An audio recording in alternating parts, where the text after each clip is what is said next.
Here's the thing about chambers of commerce. Most business owners have no clue what they actually do or why it's important. Are they just fancy networking clubs with ribbon cuttings? Or is there real value hiding behind those membership fees? Today, I'm sitting down with Evan Sanford, Executive Director of the Redlands Chamber, the organization that just won California's Chamber of the Year award. And we're discussing the stuff that actually matters. Every single member has their own need out of the chamber, and it is what keeps the job interesting to me, because the job is to support every single member, of which we have over 500. Every single one is different, and how can we support them? That's the challenge. But I think this is the best job I've ever had and probably will ever have, because it is so unique. I'm Naja Faysal, and this is a production of Parrots Lab Media. If you enjoy this type of content, consider subscribing, and the best way to support this channel is by sharing this episode with someone who might find it interesting. And now, dear friends, here's Evan Sanford. You, as the Executive Director for the Redlands Chamber, I'd like with this conversation to showcase the resources available for business owners in the Inland Empire through the Redlands Chamber. Absolutely. So in case anyone may not know what a chamber does, it's essentially a membership organization that represents the interests of its members. In our case, it's for-profit, nonprofit, educational institutions. It's a wide cross-section of the greater Redlands area. Doesn't mean that if your business is in Banning or Beaumont, it doesn't mean that you couldn't join the Redlands Chamber. There are members in our chamber in over 16 cities. We have networking events, like I mentioned before, the advocacy and representation, which is pretty much your standard thought process when it comes to what does a chamber do. It's not just ribbon cuttings, there's many things. So I mentioned advocacy, networking events, but it's really the sense of community building. And so what we've been able to do, and I'm sure we'll get a chance to talk about it in the future, but we've really been able to make an impact on the greater community through different initiatives that is not typical of a chamber. And so I'm really looking forward to being able to get more in detail. That's awesome. And you came bearing fruit. What's that? Well, I don't go anywhere without props, as you know, at Rise and Shine or whatever. So we were just named Chamber of the Year by the state's Chamber of Commerce. Here it is. It's in all its glory here. But we were the inaugural winner of this award back in June of this year, and in Sacramento at a major convention. What is that? Like, that's a big deal, right? This is a huge deal, and it was something that we could never have expected, but we're very, very humbled and honored to be the inaugural recipient. They were really impressed with the workforce development initiatives as well as our Leadership Redlands program, and so I'll be able to get more in detail about those. But essentially, us being able to find employment opportunities for hundreds of people in our community and those formerly homeless individuals, that we're able to get them a chance at employment. Those are some of the things that really made us stand out in this new award that they created. Yeah, I saw stuff on Instagram about the homeless, and I was like, fascinating. Yeah. How does the chamber help with the homeless, which is a huge issue in California?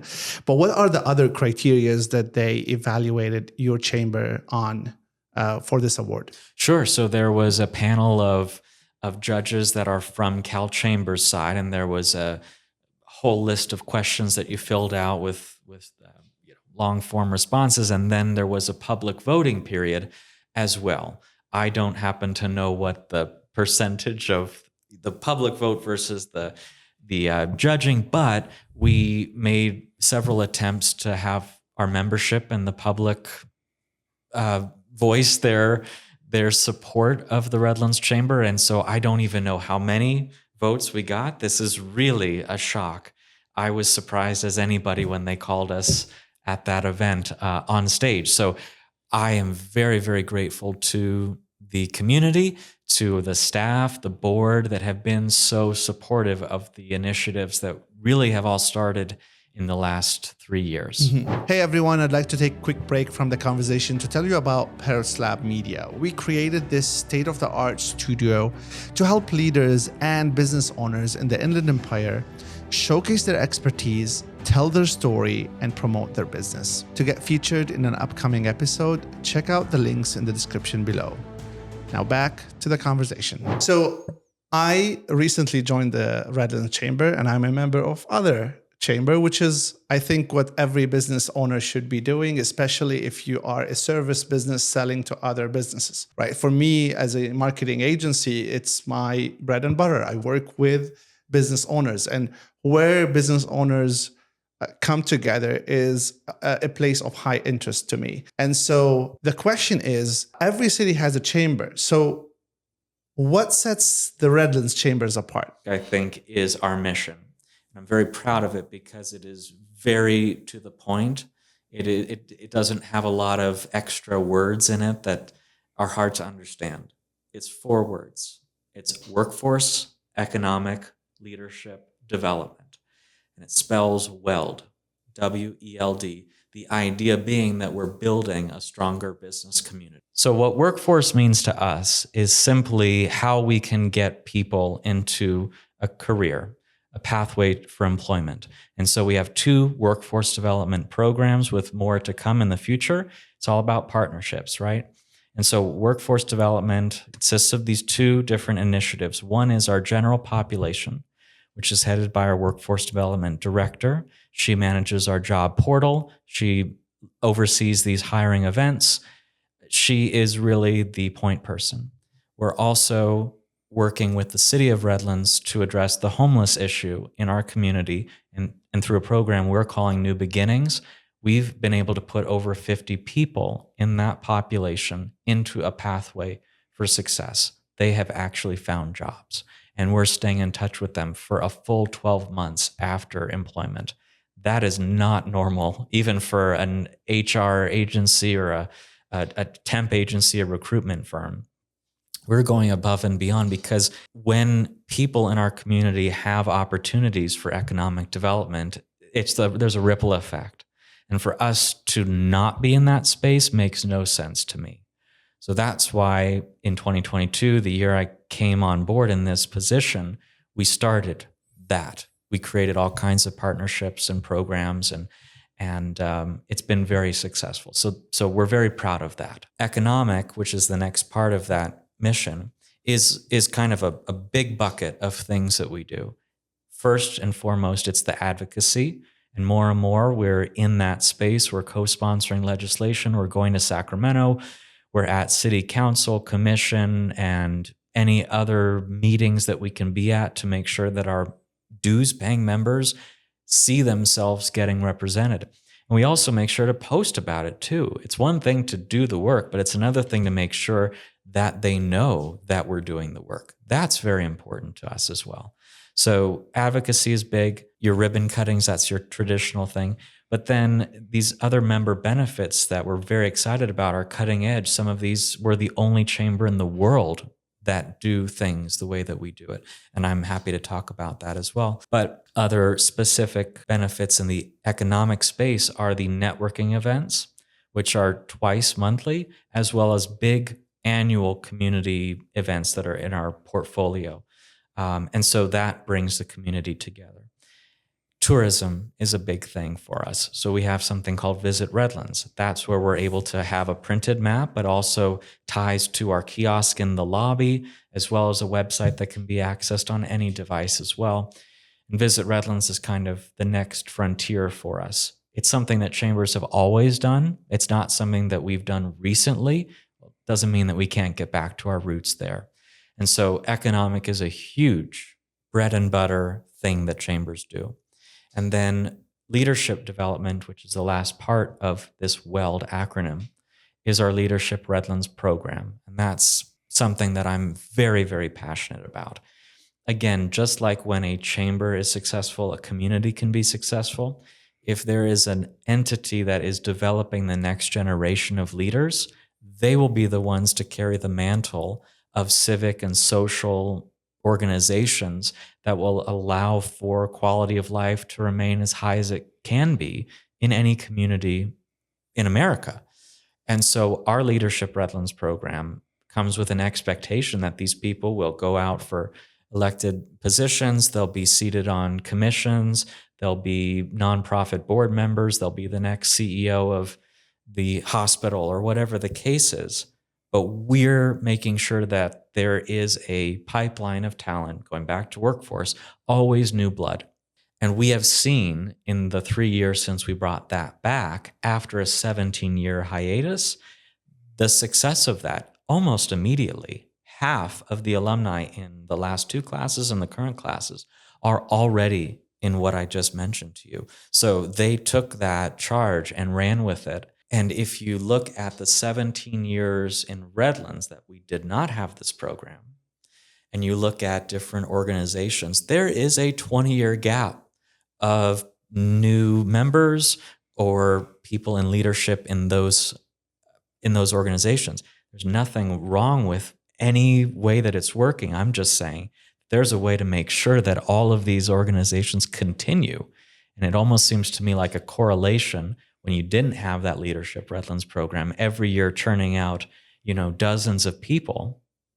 You're seeing the enthusiasm and the momentum in all of these very noteworthy organizations kind of have a similar correlation. So that's just a personal observation. I don't have any quantifiable proof of that, but it seems to make sense. And the people that were in it before it went away are also in positions of leadership even today. So the effects of this are wide-ranging and certainly worth every moment that we put into it.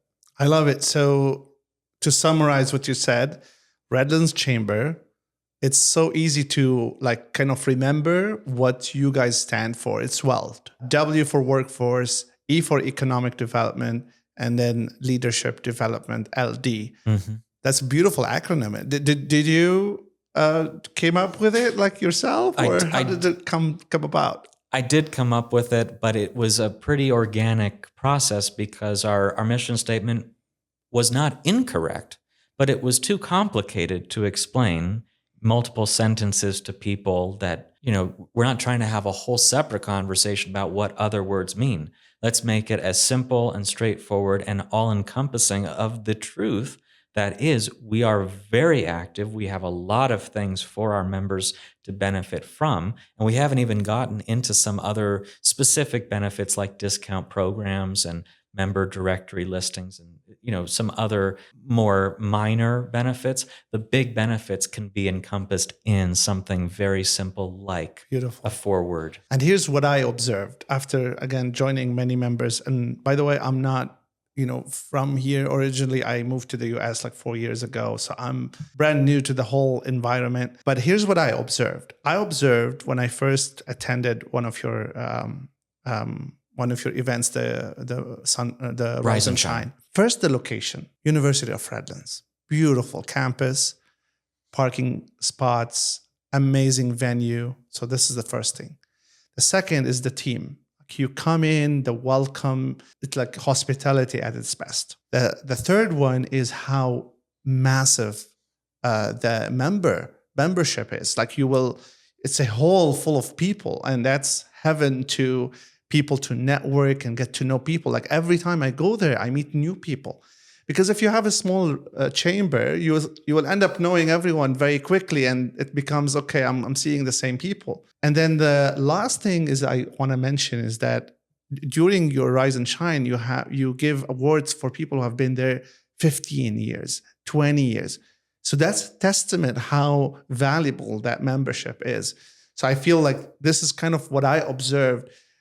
Maybe if I want to add a bonus here, and no offense to other chambers here, but I feel that your team and you yourself, you're younger generation than most of other chambers, which means that decisions are taken faster.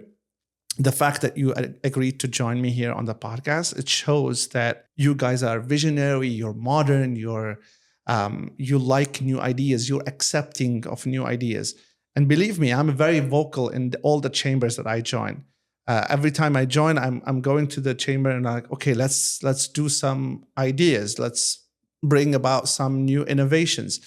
And I have to, give credit where credit is due, that your chamber, not only you're welcoming for my ideas, although they're exhaustive sometimes, but also like you take action for these ideas. A lot of chambers, board meetings, and they will, deliberate and then the whole thing falls apart. So that's kind of my observation. Let's talk businesses. You've got your small business like ourselves, like we're just starting out. You've got bigger businesses and you've got nonprofit. What are the resources for each of these three elements? Sure. Well, let's start with nonprofit, because some people might not even think that a nonprofit could join the chamber. And there's no reason why they shouldn't, in our opinion. And so we have a special tier of membership just for them, because they will benefit from being in the room with other businesses. For instance, let's say they need a printer for their annual gala and they need, someone to help with their program. Well, there'll be a printer in the room. They need a venue. Well, there'll be venue owners in the room. Oh, they'll need a DJ. Well, there might be someone who has a connection to someone that they used at their event. It's all about community and connections. And that's what Chamber and Commerce, when you see those two C's, it's community and connection. That's what we're always trying to make sure is a reality for the people that give us an hour of their time. We're going to make sure that it's a good use of their time. I'm a former news producer. I'm trying to make sure that every minute, every second is worth my audience's time. And so you will, I hope, agree that Rise and Shine agenda, we're very lucky to have an hour's time of our members. Let's not waste it. We don't need to just, waste time, for lack of a better term. There's plenty of social organizations with which people might think that the chamber is, but that there is a time and place for that. And that's not all the time. We have opportunities to make sure that our membership feels plugged in. And so aside from some of these other more minor benefits for the nonprofits, like our Office Depot discount and ribbon cuttings and being on the member directory, the small for-profit businesses, that's our bread and butter. That's the majority of our membership, and that's where they're going to get 95% of the benefits. They have opportunities to be part of events, whether it's vendor booths or sponsoring those major events, which either bring on the low end, hundreds of people, to our New Year's Eve Orange Drop event that's 5,000 people. So we are able to bring to the forefront these local invested business owners to whatever we're doing. And everything that we're doing has community in mind. So the ability to be part of the conversation, being aware that the chamber is advocating for your ability to do X when it comes to minimum wage or new state mandates or requirements. We're taking your voice to Sacramento. We're taking your voice to our congressman.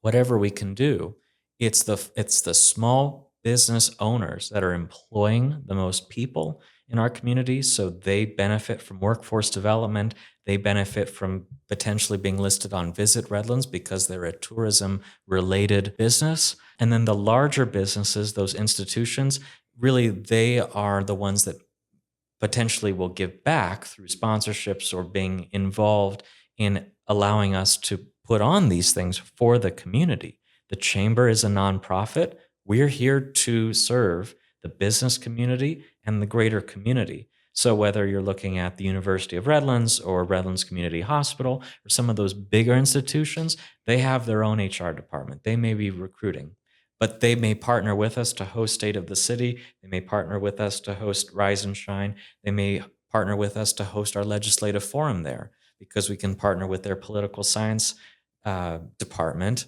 which has the ability to bring those students in. So now we're once again going back to that next generation. Every single member, I guess this would be my answer, every single member has their own need out of the chamber, and it is what keeps the job interesting to me, because the job is to support every single member, of which we have over 500. Every single one is different, and how can we support them? That's the challenge. So there is no universal approach to how we support this type of business. Just because we want to support restaurants doesn't mean that restaurant owner A is going to be available to be part of events, whereas restaurant owner B does. So networking events may not be for them, but they want to be on Visit Redlands because that will bring people in the door, or they want to participate in the cocktail competition because that will bring people in the door. So there's really no easy answer to that. So I apologize for the long answer, but it's a privilege to be able to take the call from any member and say, what do you need? How can we do that? To me, I feel that business ownership or entrepreneurship in general is a very lonely endeavor. Like when you are a business owner, you really feel isolated because, and that's the sense of community, the sense that every month I would attend an event or two with the chamber and meet some familiar faces, some new faces, share our struggles, our triumphs, and just belong to something is extremely valuable. And in all honesty, the membership fees are not expensive. So do you want to mention Sure. what we're talking? Sure. So another major change, my tenure here has been filled with lots of big kind of radical changes for what a chamber may normally do. And one of them was to get away from the typical size of business means this much.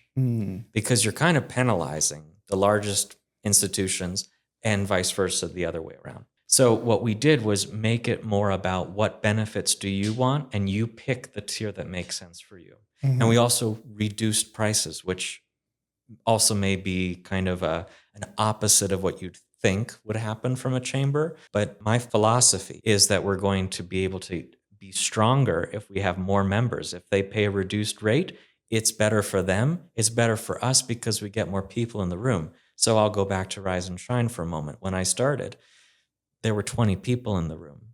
Our average year to date is 130. It's totally different. We've looked at every way to make sure that our offerings for our membership make sense in today's day and age.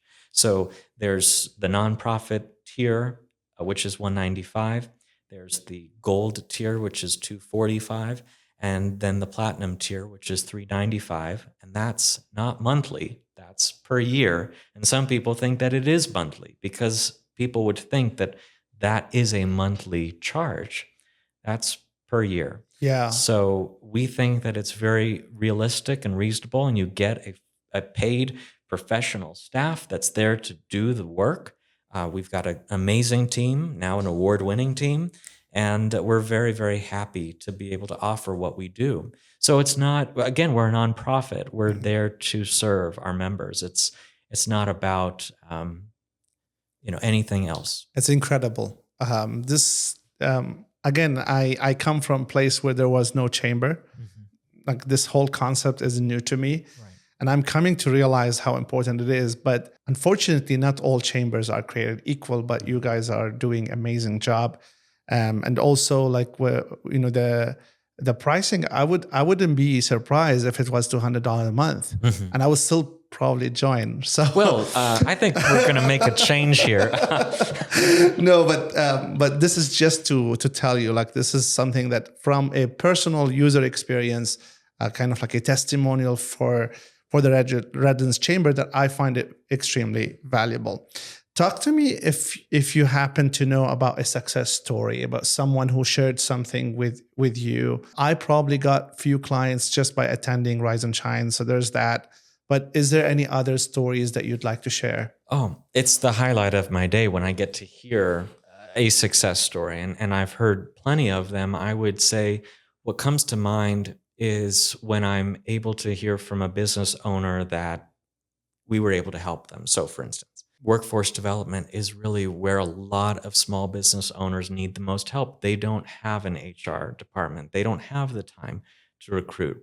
So when I was talking about what we do with our general population, we partnered with the county to make sure that our business owners, when they're wanting to go through that process of putting people in jobs, that they're able to take advantage of every wage reimbursement or other paid work experience program that exists. So we're there to hold their hand through that entire process and make it as painless as possible. So there's a business just down the street from us called Feel Good Market, and in 2022 they opened, and they're just down the street from us, like I mentioned. And so they came in and they asked for some help. We were able to get them some employees, but then also got them to qualify for this wage reimbursement, which put money back in their pockets for doing something that they were already going to do, which was hire somebody. They've come back to us time and again. We've been able to help them time and time again. They've now opened their second location in Claremont, and they were on NBC4 for using county programs in a significant way. And so we weren't mentioned in that, and it's not something that we look for lots of promotion for. But for me, being able to benefit as a chamber member from doing something that you were going to do anyways is certainly a win for me, to be able to make sure that you're connected with that resource. So that's a huge thing. But I've also seen people that came to our networking events, met somebody there, and then they were able to form some kind of partnership, some kind of collaboration, whether it was a new event or someone was offered a job. Just at 2 months ago at our Rise and Shine, the person came to the Rise and Shine, they met another member, and then that member offered them a job because they met them at Rise and Shine. They left the current position that they were in because of that meeting. If that networking event had not happened, that person would not be. Another different kind of example would be the work that we do to help our membership when they're opening their doors, or they're trying to make some kind of remodel in their physical space. Going through the bureaucracy of the permitting and inspection process and all of this, for someone that may have never run a business before, can be challenging. You don't know where to go to. You don't have connections in city departments. And so we have been able to facilitate people that are on month 1, 2, 3, 4 waiting for something. And by them calling us and saying, hey, what is the process for this? I've been waiting for months. Where do we go from here? I call the city and I say, what's the deal? They've been waiting for 4 months. And very often they're receiving a phone call very soon after that because they have an advocate for them. Mm-hmm. The city has thousands of people asking for everything all the time. And if there's not a second request for that thing, they're going to get to it when they're going to get to it. Yeah. But when I'm having standing meetings with department heads or the city's economic development coordinator, I have an opportunity to say, here's 10 things that we should discuss so we can make this place more business friendly. That's how it works. These are also, without getting too much into specifics, these are different ways that we're able to help our members. And each of them are very important to me because they're not a number. They're a family that has put people to work. Those families, those people that are working have families, and the ripple effect continues to grow. So everyone is important in this equation. And then something that I didn't mention before is that, when it comes to pedestrian safety, having our downtown area in Redlands specifically being safe to walk in allows for more economic development. It falls within something that we believe we should have a say in. And so we petitioned for almost 2 years to get crosswalk safety improvements at a specific intersection because it was brought to our attention. We take that seriously. And then I go to Traffic and Parking Commission, City Council meetings, and we do not stop until there's some kind of resolution. So these wins, there's no sign on that flashing beacon that said brought to you by the Redlands Chamber of Commerce. We just know that happened. And I will tell the membership, as I did a month or two ago, that that's something that is proof that we do that kind of work, but it's very hard to prove what advocacy looks like. It's something that happens in meetings and in public comment, and that can be hard to really promote. But when there's an opportunity to let our dues-paying membership know this is what you're paying for. We get results. That is very important.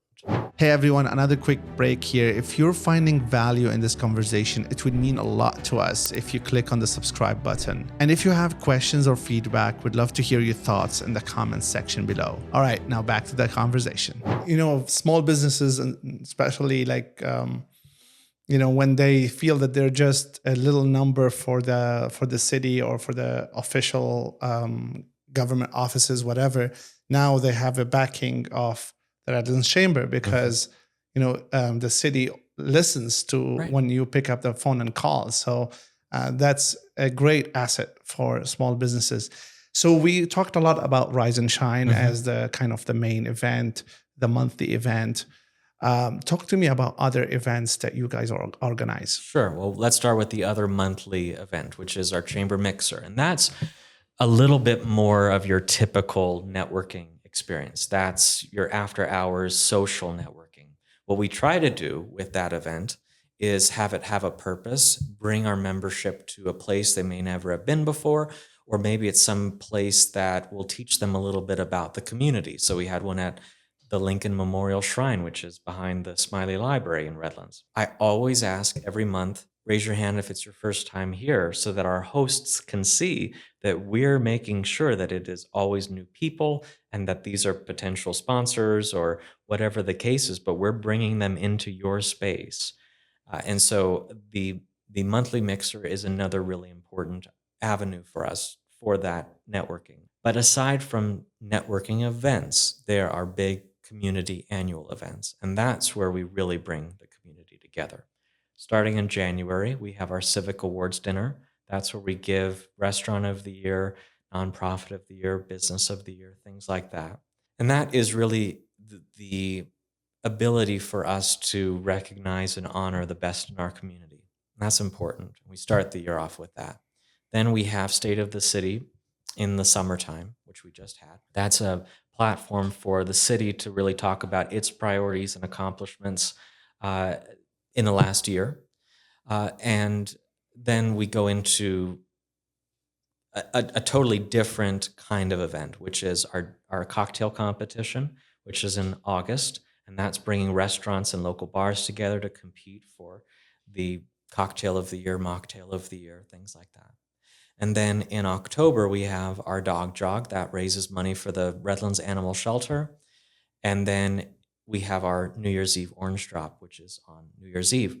And so what we're really proud of is in this portfolio of signature events is that they're all targeting a different population. We don't want it to feel like it's the same people at everything. So in January, it's civic-minded, connected people that want to be there to see who's being recognized. In the State of the City, it's members of the public, anyone that wants to hear from the mayor and any other department heads about these things. The cocktail competition, this is anyone that is in that, that scene that wants to have a potential conversation with a bartender, learn their story, the history of the drink, why they're doing that.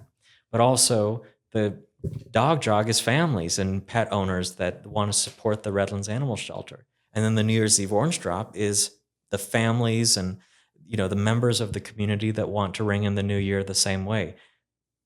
You won't find the people at the cocktail competition the same people at the dog jog, and the people at the dog jog aren't the same people at Civic Awards Dinner. We love them all. We want everyone to be part of what we do and what the business community comes together to produce. But all of these events contribute to what we think are really, really nice lineup of things that bring people together. And in doing so, we are able to promote our members through vendor opportunities at all of these things. That's where we go for these booths. We go to our members. This is the perk of membership. Be part of this thing that 500 other people are at, or 5,000 other people are at. Another perk of the member is being on the map.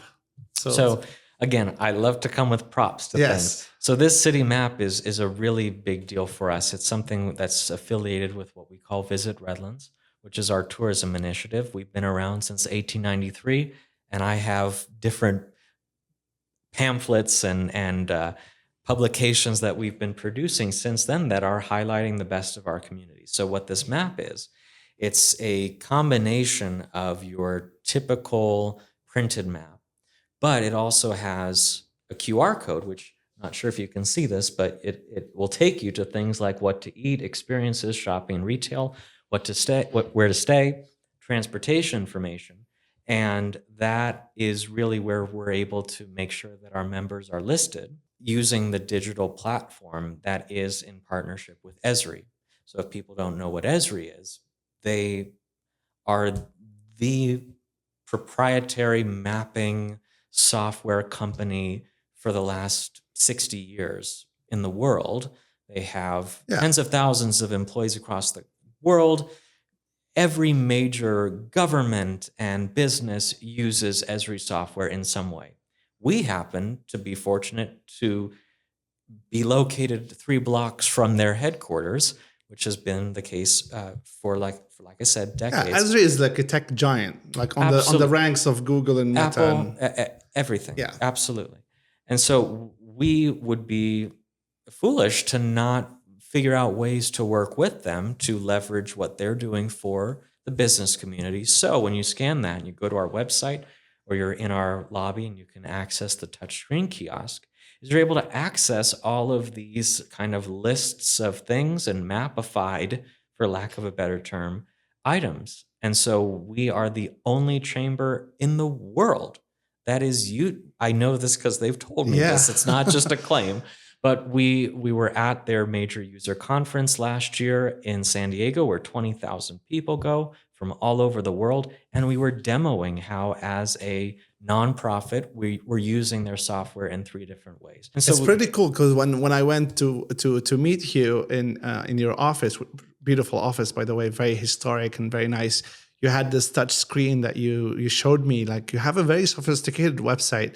And, again, comparing to other chambers, it's so easy to buy tickets for the events and join the membership. And all of these, like, again, shows progressive, modern, it's chamber that modern business owners want to be part of. Totally. And I really appreciate that. And it was not easy to get there, but it's totally worth every moment that we spent building it. And just to wrap up on the map, you have the digital component, but then you completely open it up and it is your traditional printed map.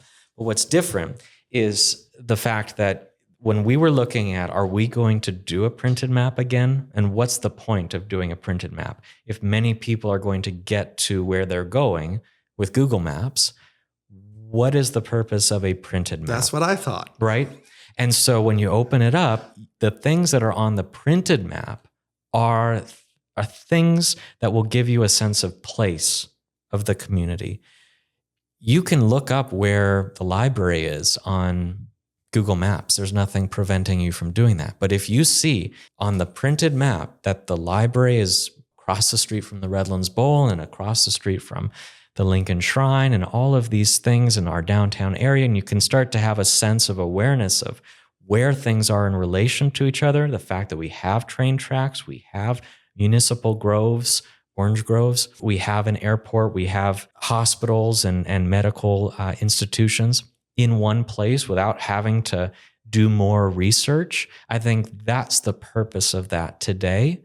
Whereas when you scan this, it will take you to more information about things that are more specialized. But when we want to get people to even consider moving here or visiting here, you need to have something to be able to give them so that they feel like, yeah, that's a good use of my time. There's plenty of things to do. There's a museum, there's this, there's that, there's this, there's that. And that's the purpose. So what we thought when we were going to go down this road is, let's make sure this is worth our time, worth asking for financial help from the businesses to be able to, and as we thanked them on the back, make sure that they are helping us put this free resource to the community together. We wanted it to be a good resource. And I truly believe that that's what this is. How did you get into this? Tell me more about your background. I heard that you were in the news. So yeah. Take it on. Well, what I can tell you is that you don't go to chamber school. That's not a thing. Okay. And that was never part of my plan. It's never part of anyone's plan that ends up in a role like mine. Usually what happens is someone is retired after a career in the community, and they get kind of either voluntold or they hear about it and apply for this job because they have the connections to hopefully be successful. That's what normally happens for someone in this role. And in my road to this position, it goes back to when I went to the University of Redlands. So I came as a student from LA, which is where I'm from, and then got very involved as a student, started the radio station, media, history, politics. That was my interest and my intended kind of career pathway. And so once we started the radio station, we needed content because we had none. So I started a program and did an interview program, and I was able to talk to people that came to the campus to give a talk, a lecture.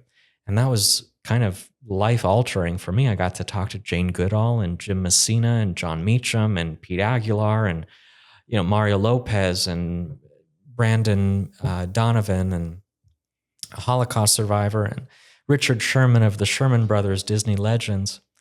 And, that just kind of reinforced that that's probably what I was going to do. But I really was uncomfortable, if you couldn't already tell, being in front of a mic. So I decided, okay, well, here's what I'm going to do. I'm going to be in behind the glass. I'm going to be a producer. Mm-hmm. And that's where I'm most comfortable, is trying to make sure that the people that are trying to do what they're needing to do have what they need to be able to do. I love puzzles, and that is what I thought I was going to do. So I went to NPR. I started as an intern there. I became an assistant producer.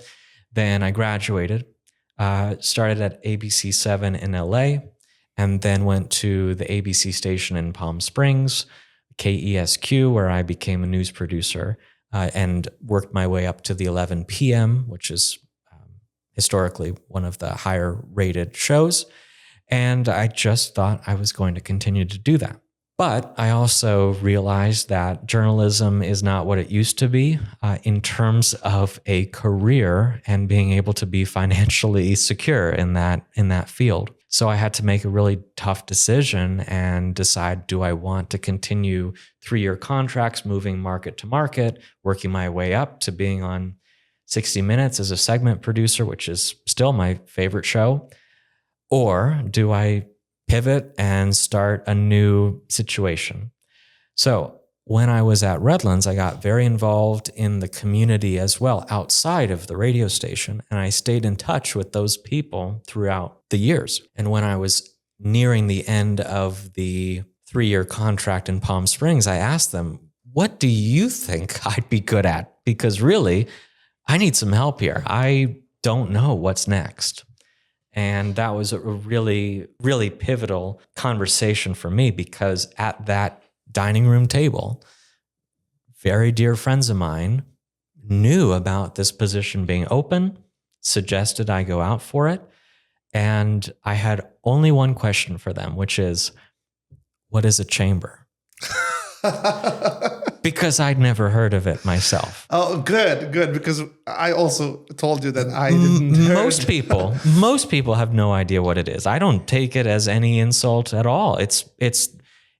I'm more surprised when someone does know, because it can be such a niche situation. But anyways, and it's also because most chambers don't do a good job in media and what we do right now, right? So right, we're not out there, in the market. I asked that question. I looked into what we were doing at the time, and I thought, okay, as a producer, I see a lot of room for opportunity, for growth. I see myself hopefully having the qualifications to do the work and hopefully be good at it. And so it's been a learning process since then, but I went through the interview process. A couple months later, I was offered the job and moved very shortly, and have been in this role since January of 2022. So every day is a new learning experience for me, but I think this is the best job I've ever had and probably will ever have, because it is so unique. This is not a normal job. It just isn't. And that's okay. It is worth it to me because I get to meet people just like you that I may be able to help in even the smallest of ways. But that kind of work is so rewarding for me. It's worth everything. So I will just let you in on what my personal philosophy is when it comes to a job, and maybe we'll hopefully kind of end the journey to this role. In journalism, what I thought I wanted to do was educate, innovate, and collaborate. Those three words summed up to me what I thought I would do as a journalist. Educate, I wanted to inform the viewing audience, and a more informed society is one that I would want to live in. Number two, innovate. I would want to be among the first to do something that would be exciting and find joy in the sense of accomplishment by being able to hopefully be successful. And three, collaborate, find like-minded individuals, and that would be a life well lived. So educate, innovate, collaborate. And I thought that was only going to happen as a journalist because that's all I ever knew. Well, several months into the role that I'm in now, I took a look at what was happening, and I think you may know where I'm going with this.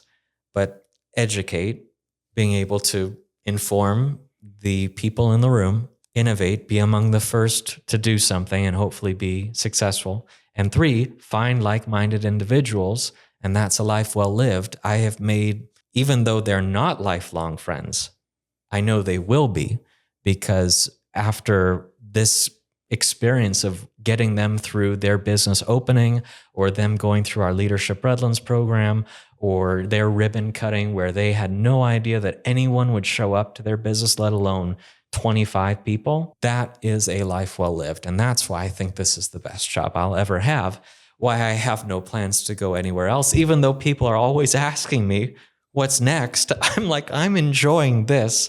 I'd love to be here for a minute. So I hope that answers the question. Very well. Okay. Very well. And it's amazing how life works, right? Because that conversation that you had with your friends, like, really touched me, because I had similar things, right? It's like you go through periods in life where you're lost. You don't know where the hell you're going, right? And I feel that journey of discovery, or like, what is a good fit for me, is a beautiful journey, but it's hard. And as soon as you arrive and you realize, okay, that's what I'm meant to do. So I don't know if you believe in God or the universe or destiny or whatever, but I feel like sometimes I feel like we are sharing the driving seat with a higher power somehow, but we don't have a full grasp of it. But yes, we definitely are in the driving seat of our lives, but there are elements that comes to you and you wonder, like, how did it happen, right? So I feel all the journey that you've been through, the skills that you acquired as a journalist in front of the mic and behind the glass, all of this led you to flourish in that position which you loved. And I have a similar experience. I think what we built here is really, I'm super passionate about it. I have the best job. I work on the weekends. I work day and night, and I love it, right? My wife doesn't, but I love it. But I think it's a blessing when you find something that you really enjoy doing. And I don't know, what do you think of the studio and all of what we're doing here? It is incredibly beautiful. And as someone who built a studio, I know exactly how difficult it can be, how painstaking it can be, but just how proud I know you are of this space when you click on those lights and you know exactly why those lights turned on, because you connected them and you tried 3 different ones before the ones I'm seeing. I'm seeing the best, but it went through different phases. I get it. I know it. I appreciate it. And I'm very proud of what you've done. And I know that you and your wife are proud of what you built I'm here. still working on my question ability to ask good questions. This is also part of the job, right? To try to, pull out the best from my guests. And so this is something that I'm working on.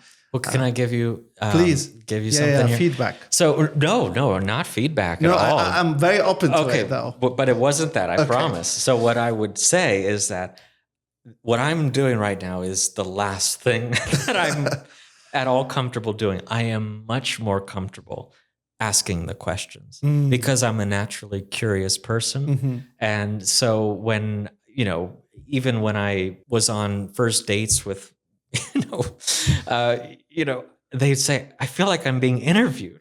And I have to tell, no, this is how I am. I can't turn it off. Sure. I genuinely want to know about this because knowing this will help me understand this next piece. And then I would be able to ask a better question because I know this. It's all about the building blocks of that person's story.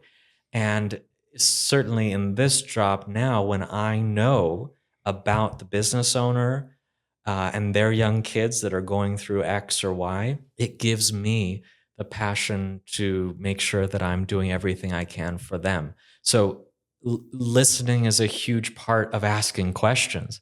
And while I feel like I have totally monopolized this conversation, which I profusely apologize for, where I am most comfortable is hearing what is being said and coming up with ways to poke and prod, for nuggets that maybe they hadn't even thought about.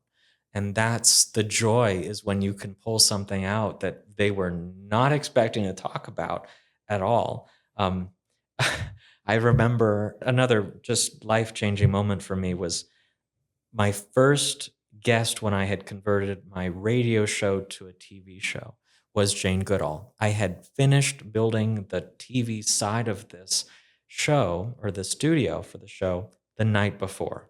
I was afraid the sound tiles were going to fall off. It had been just hours before I had left and then come back. So I was nervous to be sitting this close to an absolute living legend. I hope our audience knows who she is, but just global icon and just absolute pioneer in her field. And so I'm nervous, not as nervous as I am right now, but still nervous. And so I'm just sweating from my forehead. I'm like, are the lights on? Do the students that I've just taught how to use cameras, have they turned them on? I am a complete wreck, and just hoping that I'm acting like I'm in control just enough to fake it. And so that in the commercial break, which was halfway through, I lean over to her after, dabbing my forehead. I am so sorry. I'm so nervous. I apologize so much. I'm so sorry. And she leaned into me and she said, all primates sweat. Don't worry about it. And coming from her, who has pioneered the science and research into chimpanzees, for her to say that to me made me totally feel like, yep, I got it now. It all melted away. And the rest of that interview was just, a totally different situation for me. And so all of these things really add up to, when you look back, to be able to say exactly what you said, which is, yep, that makes sense. In the moment, take every single opportunity that's put, in front of you, because you never know what that will result in. You never know how that person can be helpful. I had the honor to interview Cal State University San Bernardino CSUSB president, Dr. Thomas Morales. And one takeout that he said that kind of stuck to me is, you need to go out to go up, which is really a weird sounding phrase, but it makes sense. Because when I was a dweller, because I'm an introvert by heart, Me too. Yeah, I found that if I just stay behind my computer day in and day out, nothing was working in my business. The moment I go out and meet people, and I feel like networking sells it short. Call a networking event, or when you say the word networking, it feels very transactional. And that's the opportunity with the Redlands Chamber is relationship building, because those friends, after 10 years, your ability to keep in touch with them, which is the hardest part. Meeting people is easy, but keeping in touch with people is hard. So your ability to build a relationship with these people bear fruit. Even they didn't do much, maybe they just give you a suggestion or dropped something by accident, and it was a life-altering experience for you. Well, so on that note, you mentioned how much of an introvert you are. I am the exact same way. And when I look at our networking events and I see someone standing off in the corner, that is me. I'm that person. It's because I have a reason to be able to talk to everyone in the room, about whatever they need. That's giving me the purpose to do that. It does not come naturally, possibly to anybody. It's a skill that you build. It's something you become more comfortable with. But what I will always prioritize is making sure that we see those people in the room and we do something about it and we connect them with an ambassador, with a staff member, if I'm talking to them. But what I do is I see myself in that person who wants to just jump off a cliff instead of, going up to somebody, because it can be so scary. You're starting a business. You don't have all the answers. You may not be able to hold a conversation. I get that. But it doesn't mean that you can't have a warm handoff to somebody who's ready to take you under their wing. And we have plenty of those people. And it goes back to what you said before. Every single person in that room has been through the exact same issues. They've all had to hire somebody. They've all had to work on a logo. They've all had to update their website. They've all had to do pricing. They've all had to do some version of something that you have in common. So maybe it's not abundantly clear at the beginning of the conversation. After having that conversation, you will make connections and you will find a community. And that's what we do at the Redlands Chamber. Last tip, networking tip. What do you have? Like, for example, if someone new to this, they joined the chamber and, how can I, kind of like the guy in the corner that you mentioned. What is your biggest tip? Well, that is something that I would hope that we could take down two birds with one stone, which is people may join a chamber and then not have a ribbon cutting. They may not come to an event. They may unsubscribe from the email list and then tell us that they didn't get any benefit from the chamber. And it's like, for us to hear that, it's very, very sad for us because we want to have as many opportunities for engagement as possible. It's why we don't have a goal for recruitment. We don't have that. We have a goal for retention. We want 80% of our membership to renew their membership. And what that means is we're charged with making sure that our members feel like it has been worth their time. So my suggestion to anyone that is thinking of joining would be join and then show up. The most valuable asset you have is you. You will sell your business better than anyone can at the chamber level. But we at the chamber level can give you platforms to promote yourself. You need to show up. I don't want it to be something that would ever be considered overwhelming or too time consuming. But when time permits, you being the ambassador for your organization is the best way to get members or customers or visitors, whatever the case is. You're the best salesman for that. So as hard as it is, if you can be in the room where it happens and, come up with any quick thing that people can remember, as something to leave them with, as well as have a card. I don't know how many times I've been in situations where I talk about something, a new connection, talk about something, and we say, okay, well, let me email that to you. Do you have your information? They're like, oh, no, I didn't bring a card, or no, I don't have a card, or do you have a card? And then I give them my card, which of course I'm happy to do. But if you're serious about wanting something out of a conversation, you need to have a way for them to connect with you. So absolutely, whether it's a digital card or a physical card, I would suggest that you come with that. And then, aside from that, have an answer to this question. You want to be successful at networking? Have an answer to this question. What does help look like? You never know when you're going to get that question asked to you. It could be out of nowhere, and you don't want to be on your back foot thinking desperately in the 10 seconds since someone asked you, oh, well, it would really be great if we had this or we had that. Have an answer that you have thought about and be ready with that question, with an answer to that question. What does help look like? Because it could be anything. It could be, well, I'll be happy to speak at that, or I'll be happy to provide the catering for that, or I'd be happy to sponsor that, or I'd be happy to do this. But if they don't know what you need, you'll never get that. So having an answer to what does help look like, that is a game changer. Evan Sanford, thank you for joining. Thank you for time. I really enjoyed this conversation. The pleasure was all mine. And that's a wrap on this conversation. Thank you so much for watching. If you enjoyed it, you may also find this video here interesting. And once again, if you'd like to be featured on our show or perhaps create your own show here at Parrot Slap Studio, check out the links in the description below.